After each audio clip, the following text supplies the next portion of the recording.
En esta tarde, hermanos, como dije, le damos la bienvenida. Es un placer estar con todos ustedes aquí, pues un día más, el Día del Señor. Gracias a Dios que después de una semana trabajada, una semana difícil, tal vez pasando problemas, pruebas, pasando desánimos, todavía venimos y adoramos a Dios. Gracias a Dios por eso que nos sigue dando ese entendimiento, porque no a todos se los da. No a todos le da el entendimiento de cómo debemos de verdaderamente adorar a Dios y ser fieles a Dios. El tema que traigo en esta tarde, hermanos, le puse: ¿cómo sé que amo a Dios? ¿Cómo sabemos que amamos a Dios? Verdaderamente es una pregunta que cada uno de nosotros se tiene que hacer. ¿Amo yo a Dios? La Escritura nos dice verdaderamente cómo es que una persona debe de amar a Dios. Jesucristo fue muy claro en cuanto a este mensaje. La mayoría de las personas piensan allá afuera, y tal vez aquí adentro también, es que yo amo a Dios. La mayoría de las personas se muestran muy religiosos y muy creyentes a Dios. Pero Jesucristo dijo unas palabras que básicamente deja pensando a muchos en cuanto a ese tema. Si verdaderamente amas a Dios. Eso va para cada uno de nosotros, para los jóvenes, para las personas invitadas, para las personas en el mundo. Va el mensaje si verdaderamente consideras que tú amas a Dios. Vamos a la primera escritura que está en Juan 14:23.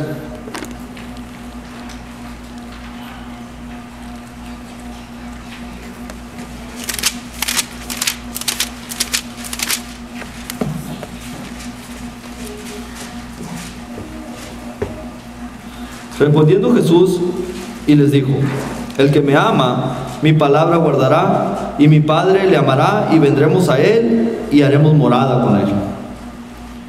Ahí dejó bien claro Jesús: el que me ama, mi palabra guardará. Y el Padre estará contigo, y yo estaré con el Padre, y vamos a hacer morada en ti. Pero, ¿quieres saber si le amas? Tú mismo te puedes responder esta pregunta: ¿yo amo a Dios? Bueno, pregúntate, ¿qué tanto guarda su palabra? ¿Qué tanto guarda su palabra? Esa es la respuesta a qué tanto tú amas a Dios. ¿Qué tanto te cuidas? ¿Qué tanto buscas por no ofender a Dios? Porque tú guardas su palabra en tu mente. Cuando recuerdas los mandamientos de Dios, y a lo último que termina todo esto es de que cada uno de nosotros queremos ser sinceros con nosotros mismos. De eso se trata una fe no fingida, en ser sinceros. Porque a lo último, el daño me lo estoy haciendo yo mismo.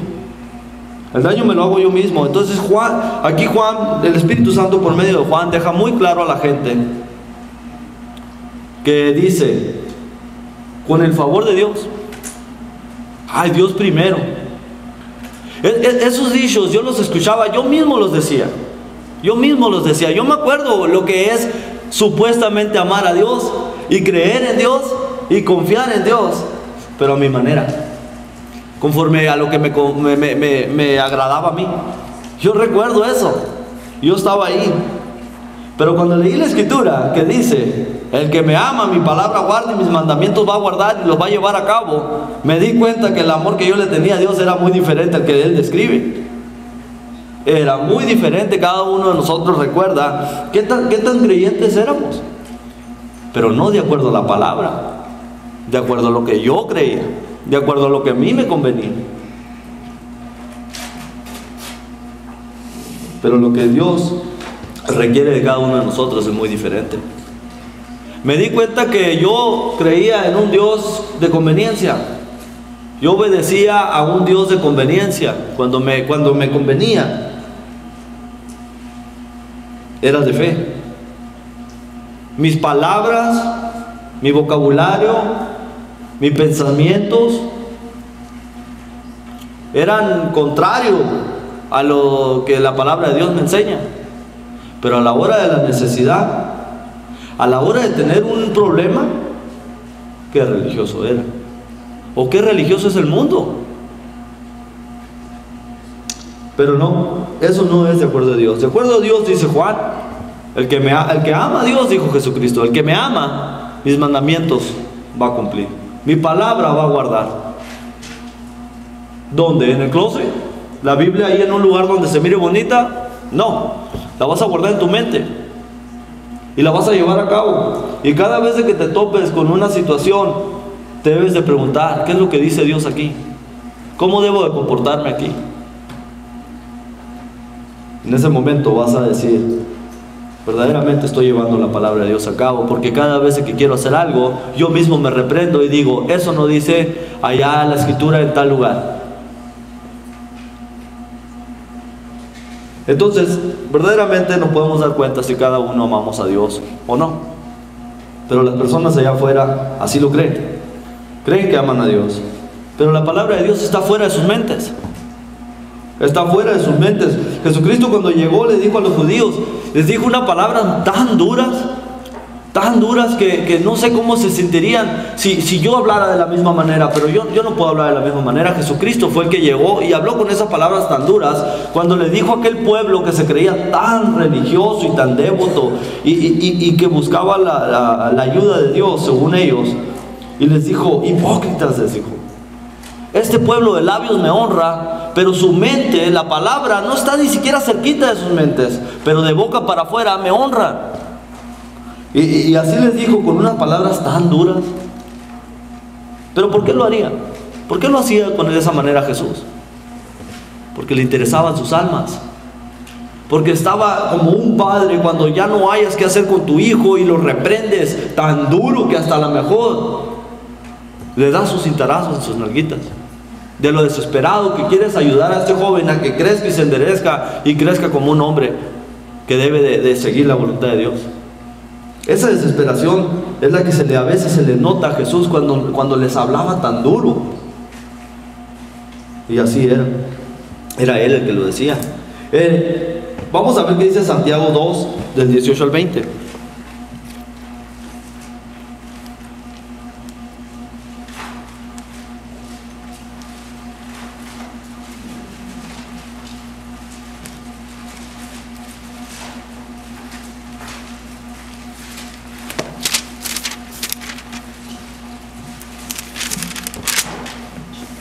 Dice la escritura, pero algunos dirán, tú tienes fe y yo tengo obras. Muéstrame tu fe por sin tus obras y yo te mostraré mi fe por mis obras. Tú crees que Dios es uno, bien haces. También los demonios creen y tiemblan. Mas ¿quieres saber, hombre vano, que la fe sin obras está muerta? Ahí claramente vemos lo que la escritura dice acerca de la fe. Una fe sin obras está muerta. Una fe que no guarda la palabra. Y cada vez de que tú enfrentas ante el pecado, estás a punto de cometer aquello que tú sabes que se va en contra de Dios, y tú no te detienes. Esa es una obra. Tú estás obrando. O sea, imagínate, cada vez de que yo me detengo, ya obré, trabajé en la fe, hice una obra de la fe que dije, ¿sabes qué? Yo no lo voy a hacer. Pero una fe que básicamente es de la boca para afuera, es una fe falsa. Es una fe que no tiene bases. Yo digo creer en Dios, pero no conozco nada de su palabra. No conozco absolutamente nada de esa palabra. Es ilógico, no concuerda. Es como decir, yo soy mecánico, pero no conozco nada de carros. Ni siquiera sé qué dicen los libros de los carros, no entiendo. Pero me dedico ahí como puedo, le quito las maneras al carro. Pues sí, pero no estás haciendo las cosas bien conforme a lo que debería hacerlo un mecánico. Yo creo que la fe es lo mismo. Claramente vemos que una fe de la boca para afuera solamente no nomás es una fe muerta. Dice la palabra de Dios, los demonios también creen en Dios. Eso no los va a salvar. Son demonios y creen en Él. Pues es una fe que no sirve. Es una creencia que no les ayuda para nada. Pero aún así el hombre desde el principio ha creído que puede adorar a Dios de la manera que él cree o de la manera que a él le conviene, y no de acuerdo al mensaje o la palabra de Dios. El primer ejemplo que la Biblia nos da fue Adán y Eva. Lo miramos muy claro a Adán y Eva cuando estaban en el jardín del Edén. Dice la palabra que se les había dado un lugar hermoso donde vivir. Un lugar que no les hacía falta nada, no tenían ningún problema, lo tenían todo. Pero lo que la historia de Adán y Eva nos da a entender es de que el hombre, por más que lo tenga todo y esté en paz, quiere más. No es suficiente estar bien con Dios. El hombre se enfada de estar obedeciendo a Dios todos los días, obedecer a Dios, se enfada. Y es lo que pasó con ellos. Se enfadaron de estar obedeciendo a Dios todos los días. Hasta el punto que ya sabemos lo que pasó. Dios les había dicho que no comieran de un árbol, del árbol prohibido, de la fruta, que no comieran de esa fruta. Y el hombre y la mujer tomaron la decisión de comer de ese árbol, desobedeciendo el mandamiento de Dios. Y al desobedecer el mandamiento de Dios, pecas. Y a la hora de pecar, te divides. Hay un corto entre tú y tu comunicación con Dios, entre tú y tu relación con Dios. Algo quebras al momento que comenzamos a pecar deliberadamente, porque Adán y Eva sabían que no podían comer de ese árbol y aún así lo hicieron. Y cada uno de nosotros sabemos que no debemos de vivir como las personas viven allá en el mundo y practican lo que viven en el mundo, y aún así lo hacemos. Deliberadamente se llama. Pero causa división. Algo pasa en el momento que decidimos llevar a cabo ese pecado. Vamos a ver qué dice Isaías 59:2.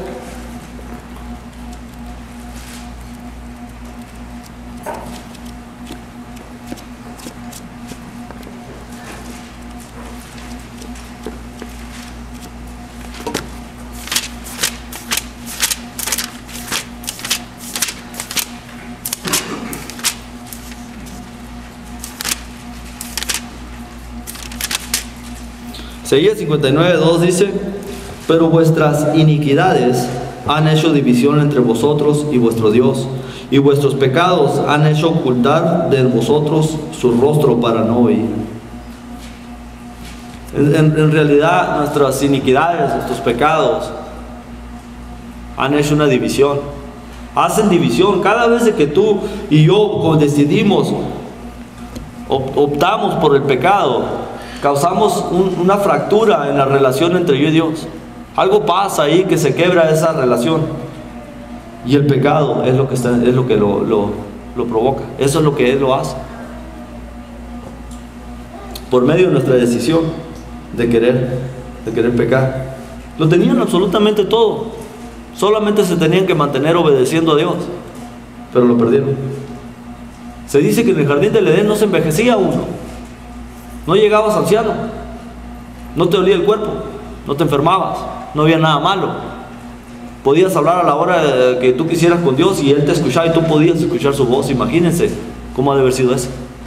Pero lo perdieron todo, no era suficiente. No era suficiente lo que ellos tenían ahí. El hombre tiende a querer más, se enfada de estar obedeciendo los mandamientos de Dios. Después vienen los hijos de Adán y Eva, Caín y Abel. Después miramos a estos dos hijos de ellos, que uno representa al verdadero adorador y el otro representa al falso adorador. Porque existen de dos tipos de adoradores: los verdaderos y los falsos, Caínes y Abeles. Pero a lo último de todo esto me doy cuenta que los dos tenían al mismo padre, Adán y Eva, y la madre, y también tenían al mismo padre como Dios. En un punto de la vida de Caín dijo: hasta aquí llego yo en seguir los mandamientos de Dios. Yo ya no voy a adorar sacrificando un cordero. Yo voy a cambiar la adoración. Yo voy a hacer otra cosa. Y en ese momento, al desobedecer la voluntad de Dios, quebra su relación con Dios.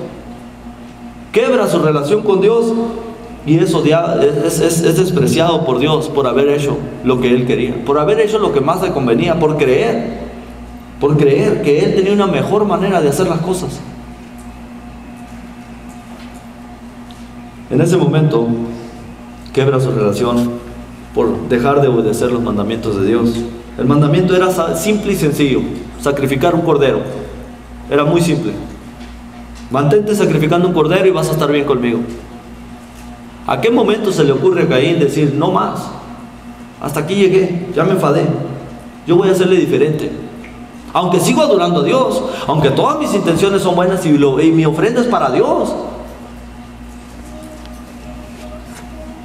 Sabemos que todo lo que la palabra de Dios no manda es pecado.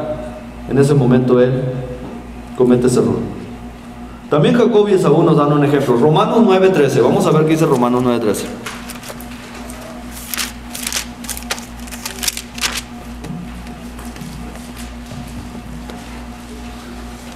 Dice, como está escrito, a Jacob amé, mas a Esaú aborrecí. Todos conocen la historia de Jacob y Esaú, ¿verdad? Dice que antes de que naciera, Dios ya había aborrecido a Esaú y había amado a Jacob. Desde antes que naciera. Yo me pregunto, Señor, ¿por qué haces eso? ¿Eres injusto? ¿Eres un Dios injusto que ya aborreces a alguien antes de que nazca? No. Todos sabemos que Dios es el presente, el pasado y el futuro. Él ya había visto la vida de Esaú. Ya la había mirado. Y ya también había mirado la vida de Jacob. Son estas mentes que deciden o ser un hombre fiel a Dios y obedecer a Dios. Y aquellas mentes que dicen, esto no es para mí. Esto está muy estricto. Esto está demasiado dedicado. Es más, suena como fanáticos. Son estas mentes que de repente dicen, no, ¿sabes qué? A mí me conviene más lo que yo hago. A mí me conviene más lo que a mí me gusta. La vida de Esaú, cuando iba creciendo, dice la palabra que básicamente a él nomás le interesaba andar en la cacería. A él le gustaba cazar, era cazador y le encantaba andar en la cacería. Eso es lo que a él le gustaba. Y Esaú, a Jacob no. A Jacob le interesaban las cosas de Dios. Todo el tiempo estaba preocupado por estudiar las cosas de Dios. Todo el tiempo estaba escuchando el consejo de Dios por medio de su madre, por medio de lo que en aquel tiempo se llevaba a cabo el consejo de Dios. Él estaba ahí. Él no quería despreciar nada de lo que se le estaba dando. Jacob quería todas las cosas de lo que era de Dios. Pero Esaú dijo, a mí no me interesa. Llegó al punto donde ustedes conocen la historia. Esaú anda en la cacería y se le hace noche y llega bien tarde a su casa cansado y Jacob está cocinando una olla de lentejas. Y trae tanta hambre porque no había cazado nada, que llega rogándole a Jacob, dame un plato de lentejas. Y Jacob, en su desesperación, le dice, te lo cambio por tu primogenitura, te lo cambio por toda la heredad que nuestro padre te va a dar. Yo deseo lo que tú desprecias. Yo deseo lo que tú desprecias. Y le dice, ¿sabes qué? Dame el plato de lentejas y quédate con la primogenitura porque no me importa. Yo ando muy ocupado en lo que ando haciendo, a mí no me interesa. Y Jacob se queda con su primogenitura. Jacob se queda con su primogenitura y Esaú, pues básicamente no le interesó lo que estaba despreciando. Miramos que en cierta manera la obediencia a Dios es disciplina, es dura, es algo que si verdaderamente lo quieres, lo vas a llevar a cabo. Lo vas a llevar a cabo. Aquellos que trabajan muy duro dentro del trabajo, dentro del gimnasio, dentro de lo que yo los he visto trabajar, trabajan muy duro para obtener lo que quieren. Eso es lo mismo con Dios. Hay que trabajar muy duro. Por eso no todos quieren lo de Dios. Por eso es tan difícil para el hombre, porque para el hombre carnal las cosas de Dios son muy difíciles. Porque hay que dejar de practicar lo que se está practicando en la carne. Hay que dejar de vivir en la carne y pensar en la carne. Y andar en esos lugares que solamente nos están quitando tiempo de las cosas espirituales. Hermanos, a lo último de todo esto, lo que yo y tú estamos peleando y por lo que estamos aquí es por nuestra salvación. Y nos queda muy poco tiempo. Parece que ayer que teníamos 10, 12 años y ahora ya tengo esta edad. Y el día de mañana voy a voltear para atrás y voy a decir, parece que fue ayer que estaba parado ahí arriba y ahora ya estoy envejeciendo y ya estoy a punto de pasar. Pero es verdad. Esta escritura o estas historias de estos hombres que se les hizo tan difícil obedecer los mandamientos de Dios están para que nosotros nos examinemos y nos preguntemos, ¿soy Jacob? ¿Yo soy Jacob o yo soy Esaú? Yo ando muy ocupado en las cosas de este mundo. ¿Quién soy yo? Esa Esa es mi pregunta. ¿Quién soy yo? ¿Quién quiero ser? ¿A quién quiero imitar? ¿Qué es lo que quiero obtener al último de mi carrera? Quiero pasar 20 años en la iglesia después de que obedecí el Evangelio y me quiero ir en paz. Me quiero morir en paz. Quiero saber a dónde voy sin tener cargo de conciencia, sino honestamente y sinceramente decir: no fui perfecto, porque nadie lo puede ser, pero yo sé qué tanto le eché ganas, yo sé qué tanto me esforcé, yo sé qué tanto viví en las cosas del Espíritu y obedeciendo a Dios constantemente. Esa es la diferencia. El reinado de Saúl y su historia la podemos comparar con la vida de muchos cristianos que han empezado su carrera en Cristo muy bien, con muchas ganas, predicando de la mano de Dios, ayudando a muchos, predicando, haciendo lo que Dios manda, con mucho amor, dedicado, ¿no? ¿Sí o no? Cuando escuchamos la palabra de Dios y la entendimos, se nos hizo algo hermoso, algo que qué bárbaro. O sea, yo no conocía nada de esto, qué bonito. Esa es la vida de muchos cristianos, como la vida del rey Saúl, que comenzaron muy bien, pero terminaron su vida muy mal en las cosas de Dios. Lo podemos comparar con aquellos cristianos que, como dije, los miramos trabajando, muy activos, muy probados, pero algo pasó en el camino que de repente se desanimaron y no lo volvimos a ver. Terminaron mal su carrera en Cristo. Se les olvidó el primer amor, por la cual aquella ignorancia en la que vivían, y cuando se dieron cuenta que todo lo que yo creía iba en contra de Dios, y qué bendición poderlo entender, se me olvidó. Terminaron mal. Y esto le puede pasar a cualquiera de nosotros, que decimos que amamos a Dios, pero en realidad no nos interesa guardar su palabra en nuestra mente, no nos interesa hacer tiempo para Dios. Las cosas que vivimos, hermanos, todos los días, somos tan dedicados fervientemente a lo que queremos, trabajamos duro, cada uno de nosotros hacemos lo que queremos hacer para poder traer sustento a nuestros hogares, y lo miro, pero en las cosas espirituales no somos lo mismo, no estamos haciendo lo mismo, y por eso la Escritura quiere que todos nosotros entendamos la gravedad de qué tanto tenemos que dedicarle este tiempo a las cosas de Dios también. Como dije, el rey Saúl empezó muy bien su carrera. Vamos a 1 Samuel 11, del 1 al 8. 1 Samuel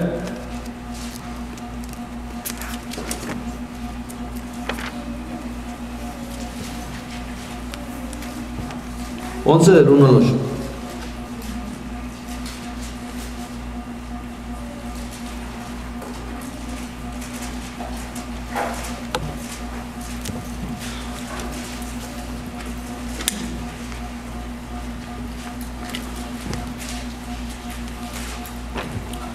Aconteció en el año siguiente, en el tiempo que salen los reyes a la guerra de David, envió a Jacob.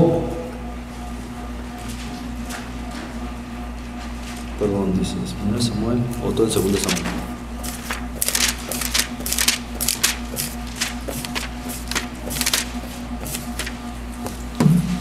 Dice: después subió Naas amonita y acampó contra Jabes de Galad, y todos los de Jabes dijeron a Naas: haz alianza con nosotros y te serviremos.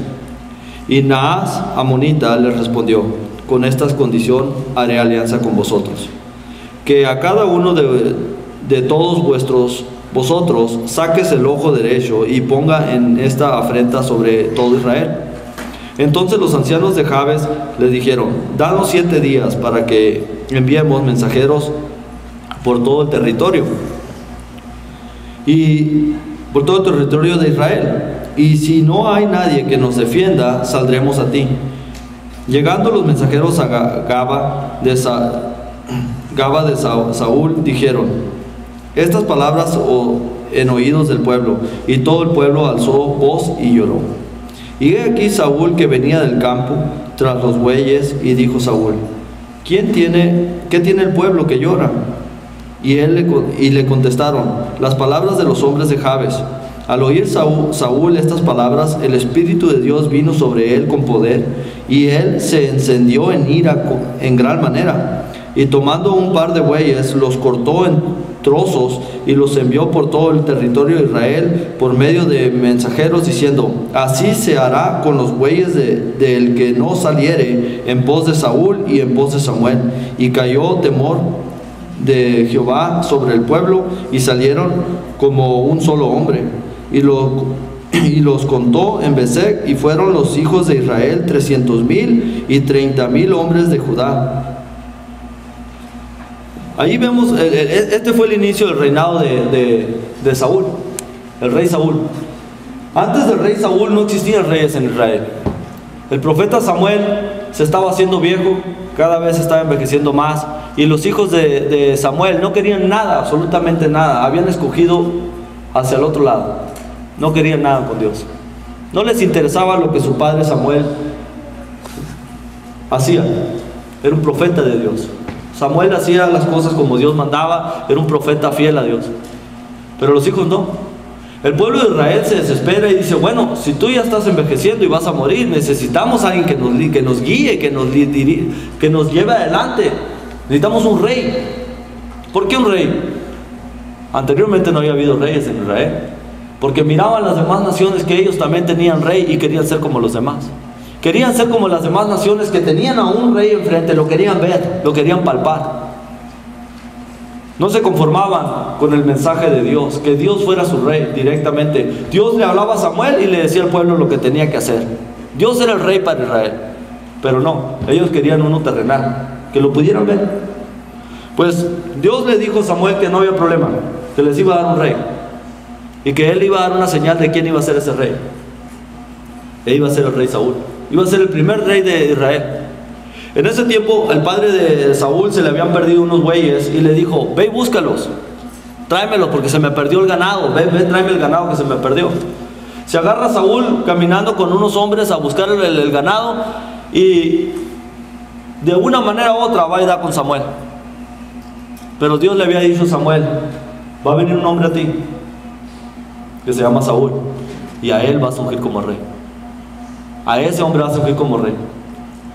Saúl no andaba buscando ese reinado, sino que de repente se topa con Samuel y le dice: tú eres el hombre del cual Dios me habló. Lo ungió como rey. Cuando Saúl viene para atrás, se encuentra con esta noticia que estas personas, Naas de Amonita, estaba en contra de Israel y querían derrotar a Israel, querían que se sometieran a ellos. Y les dijo a todos los ancianos de Israel: saquen su ojo derecho para que todo Israel vea que ustedes me van a seguir a mí. Saúl se enojó y dijo: ¿qué es esto? Se levantó con la valentía que tenía, por eso fue escogido, porque era valiente. Se levantó y dijo: denme dos animales, 2 bueyes. Los partió por la mitad, los hizo carnitas y se los mandó a toda la gente. Esto es lo que le va a pasar a su ganado de cada uno de ustedes si no me acompañan a luchar y a pelear contra estas personas. Todo el pueblo se levantó, cayó temor sobre el pueblo y se levantó para ir a pelear contra este hombre. ¿Cómo podía ser que estuviera amenazando al pueblo de Israel? Y fueron derrotados, conquistaron la batalla. Nadie murió en ese día, dice Saúl, porque Dios había traído salvación a Israel. Empezó muy bien. Ese fue el comienzo de Saúl, valiente, que se levantó enojado contra aquellos hombres que atentaban contra la vida de Israel, que querían esclavizar a Israel. Pero vamos a ver su fin. En Primera de Crónicas 10, del 1 al 7. Primera de Crónicas 10.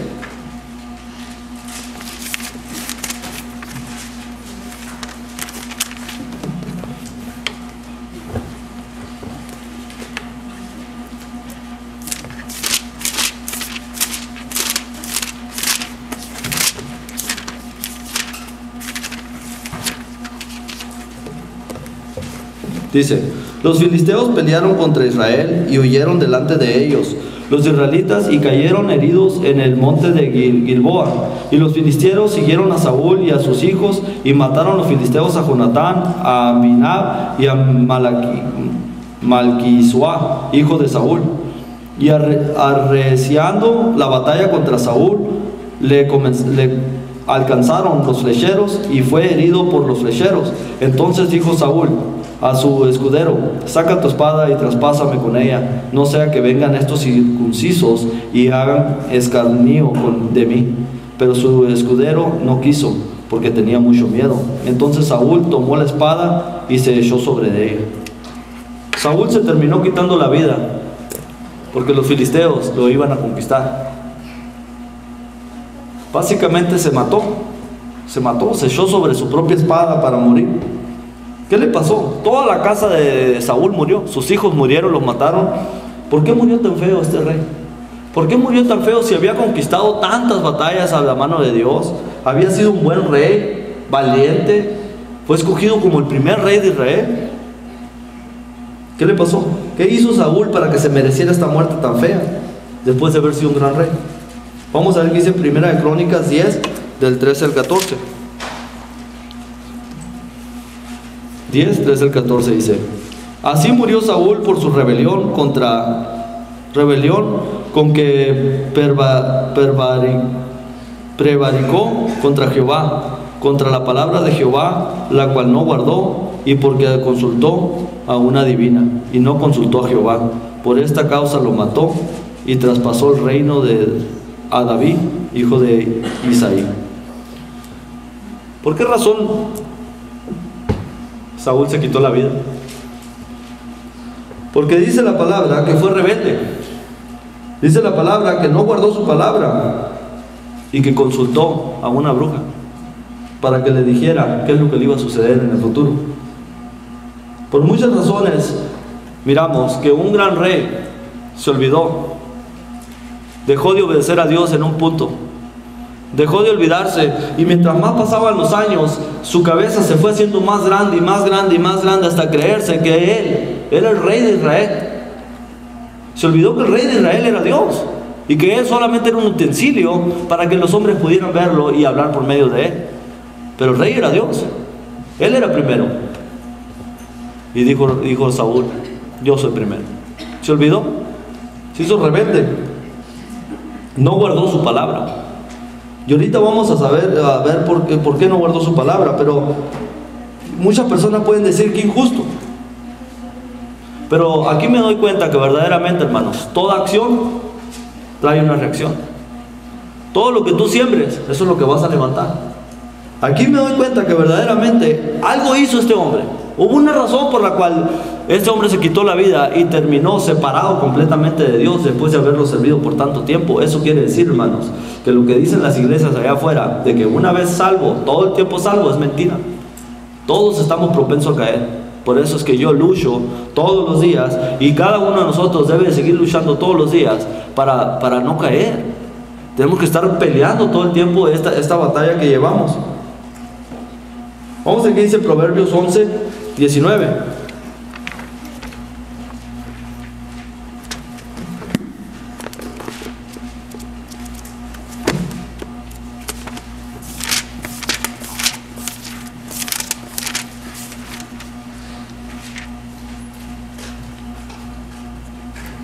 Como la justicia acude a la vida, como la justicia conduce a la vida, así el que sigue el mal lo hace para su muerte. Ahí está, como la justicia. ¿Qué es la justicia de Dios, hermano? Es el Evangelio.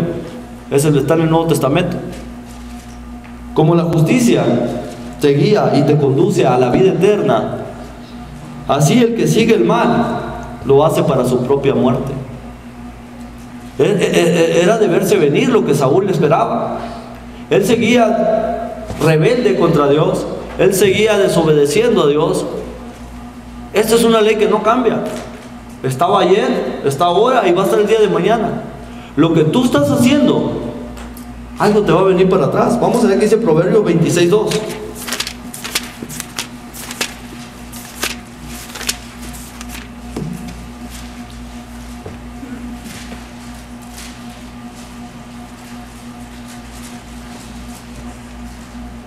Dice, como el gorrión en su vagar y como la golondrina en su vuelo, así la maldición nunca vendrá sin causa.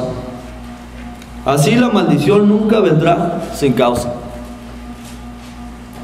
Por eso todo el tiempo hemos dicho, hermanos, cuando algo me sucede a mí, cuando algo me está pasando mal, cada uno de nosotros todo el tiempo lo ha predicado. ¿Qué hice? ¿Qué dejé de hacer en cuanto a las cosas de Dios? Porque la maldición, dice, nunca viene sin causa.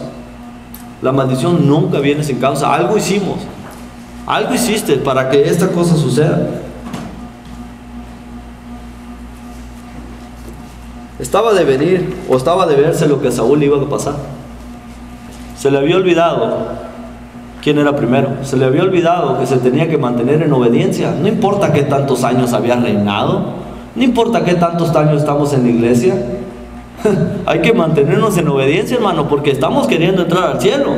Estamos queriendo entrar a la eternidad. Yo no quiero que pasen 10 años en vano en mi vida. Si estoy aquí es porque lo creo.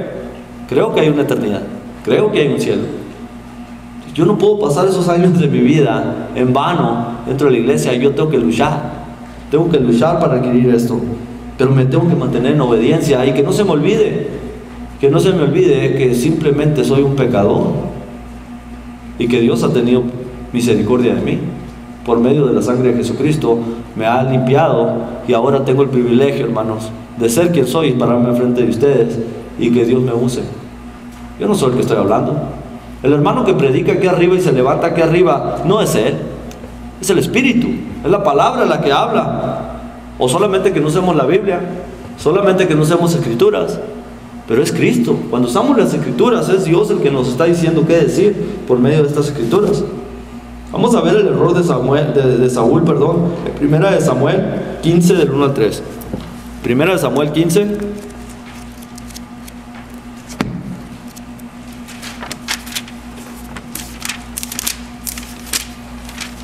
del 1 al 3.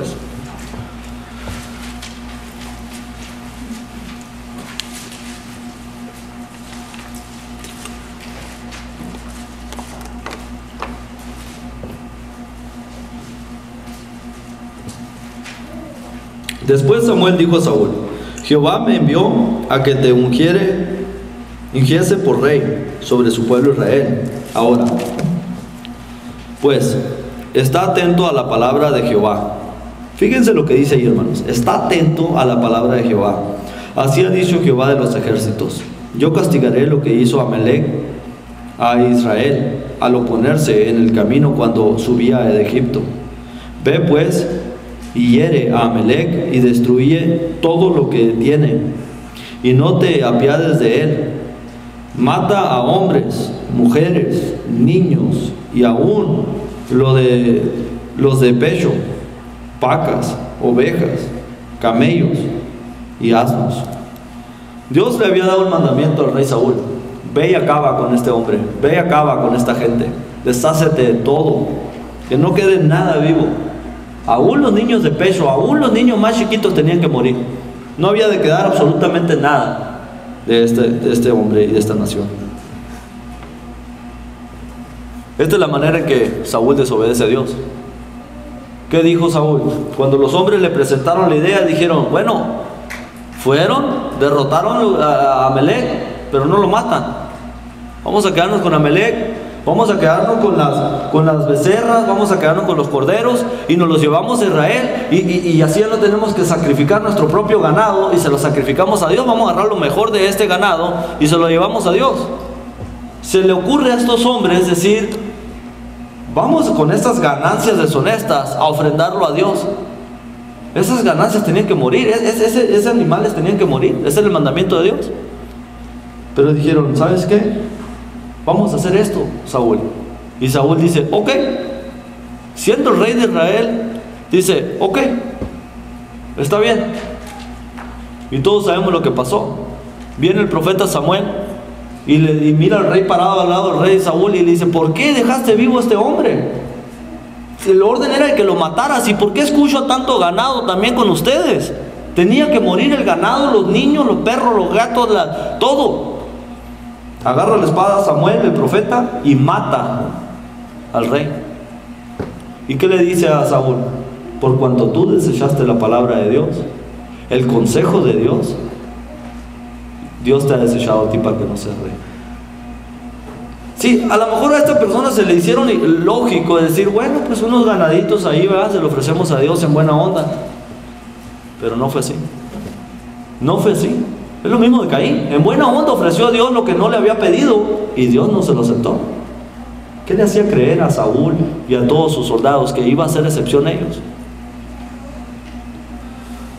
Me doy cuenta que el hombre es lo mismo con nosotros hoy en día. Muchas veces estamos haciendo lo mismo que el rey Saúl y sus hombres.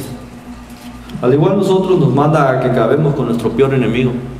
Nos manda a que desaparezcamos a nuestro peor enemigo. Pero seguimos haciendo o cometiendo el mismo error. La conveniencia. ¿Qué me conviene? ¿Qué me conviene más? Vamos a ver qué dice Colosenses 3, del 5 al 9. Colosenses 3.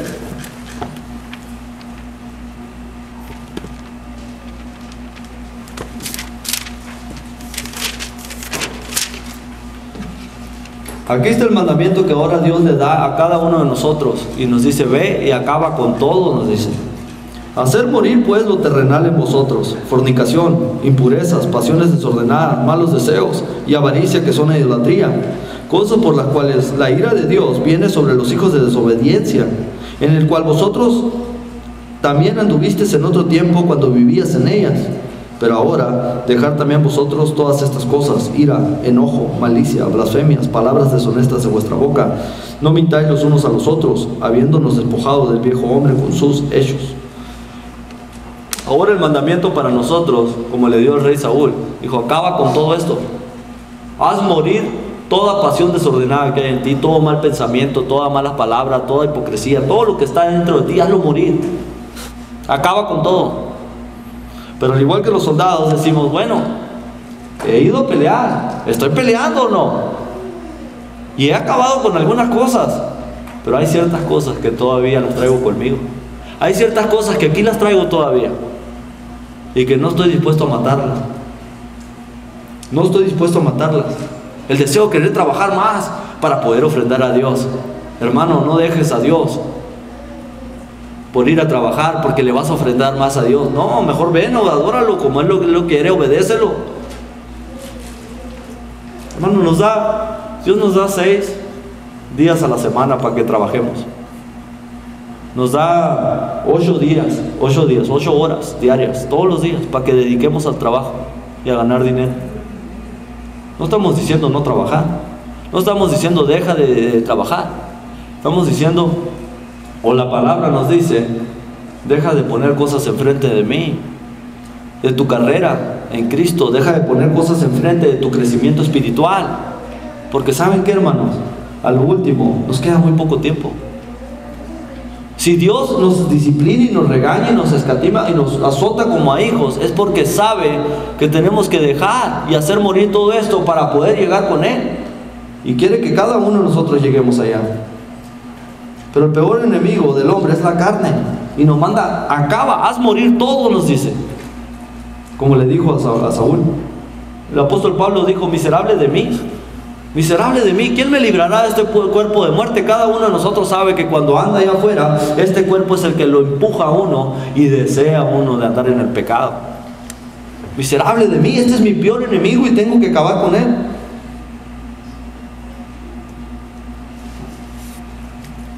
Vamos a ver qué dice Romanos 13, del 12 al 14. Ya me lo terminamos. Romanos 13.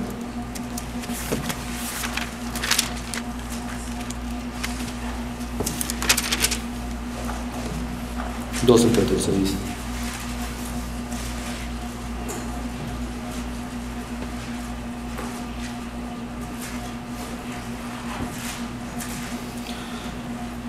La noche está avanzada y se acerca el día. Desechémonos pues las obras de las tinieblas y vistámonos de las armas de luz. Andemos como de día honestamente, no en glotonerías y borracheras, no en lujurias, lascivias, no en contiendas y envidias, sino vestidos del Señor Jesucristo y no proveáis para los deseos de tu carne.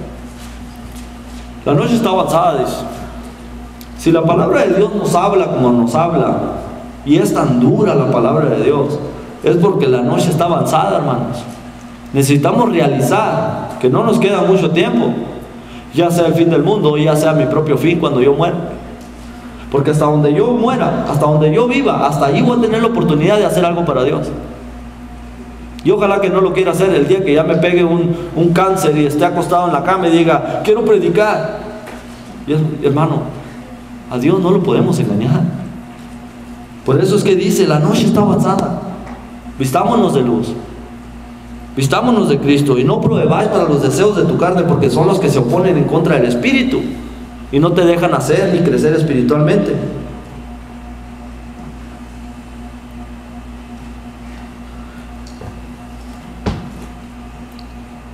Hermanos, el rey Saúl empezó muy bien su carrera, valiente, dedicado, con coraje contra los enemigos de Dios. Pero a lo último se le olvidó de seguir obedeciendo a Dios. Nosotros no queremos acabar así. Nosotros queremos llegar a la meta. Nosotros queremos que no se nos olvide. Y está en cada quien, y está en cada uno de nosotros, qué tantas ganas le vamos a echar para poder llegar ahí. Está en cada uno de nosotros. Esto no depende de qué tanto se esfuerce el hermano que está enseguida de mí o el que está enfrente de mí. Esto es cada quien. A veces que mis hijos me preguntan, papá, ¿pero por qué vas? No vino nadie, o ¿por qué vas a hacer esto? Y le digo, mi hijo, esto es lo personal mío. Esto es lo que yo estoy haciendo, mi esfuerzo personal para no engañarme a mí mismo. Si alguien aquí ya sabe lo que es el verdadero y completo evangelio y quiere obedecer a Dios para mantenerse en esa obediencia a Dios y que tenga la bendición de Dios, pase al frente y obedezca el evangelio. Esta es la oportunidad que Dios le da a las personas para que tengan la oportunidad. Cuando el rey Saúl iba a ir a pelear contra aquellos hombres, dice que el Espíritu de Dios vino sobre Saúl con poder para poder hacer ese trabajo. Entonces el hombre que no tiene el Espíritu de Dios, o la mujer que no tiene el Espíritu de Dios, no tiene ese poder para poder vencer la carne y poderle decir a tu carne, no voy a hacer lo que tú quieres. Necesitas el Espíritu de Dios, y por medio del bautismo lo puedes conseguir si crees y te arrepientes. Hermanos, vamos a entonar un canto para luego tomar la cena del Señor. Gracias.